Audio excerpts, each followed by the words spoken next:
Prior to your diagnosis, and we'll dig a little bit further into that. Prior to your diagnosis, how was your transition from the military to the defense contract world, taking off that uniform and being a mister rather than a colonel? It was hard because I really didn't have any downtime from wearing the military uniform to wearing the civilian uniform. And I think that's just the virtue of how my retirement unfolded. Like I said, I really didn't get an opportunity to take terminal leave, so I sold back my vacation time, my leave time. So I didn't really have any downtime, and I went straight to work. The transition was a little bit eye-opening to me, working in the civilian workforce, especially in the defense contracting. You deal with a whole different set of dynamics and a whole different set of demographics, both experience and age-wise.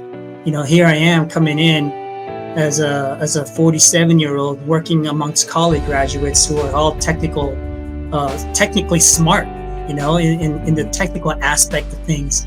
And being a 22-year career guy in the military, at that point in your career, you're more of the management, the leadership, the manipulation of the organization as opposed to the technical aspect. So I was kind of taken back by the people I was working with and how young they were. And, it was very eye-opening and very humbling. I came in and knowing that I was going to be working for an organization that had a very young workforce, I had to swallow my pill and take me back and say, hey, I'm going to be in the weeds and I'm going to be working with some young guys, and I can expect some grandpa questions from them like, hey, what would you do if you were faced with this situation? So I experienced some of that, and it was nice because I got to, like I said, work with a younger crew of people. It was different because I had to learn more of the technical aspects. But I did transition. So when I initially retired, I started working for Leidos, and Northrop Grumman gave me an opportunity for another position. And so I transitioned from Leidos to Northrop Grumman.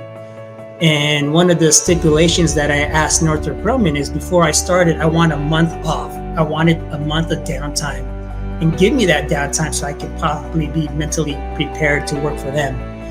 And the whole reason why I did that is because I knew and I recognized that I was missing that downtime between my transition. So I said, hey, Northrop, I'll gladly take the position and thank you for the opportunity.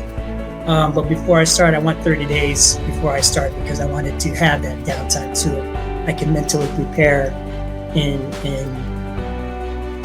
like I said, have the downtime. But it was nice. In working, like I said, with a young workforce, being more technically involved in the nuances of day-to-day operations.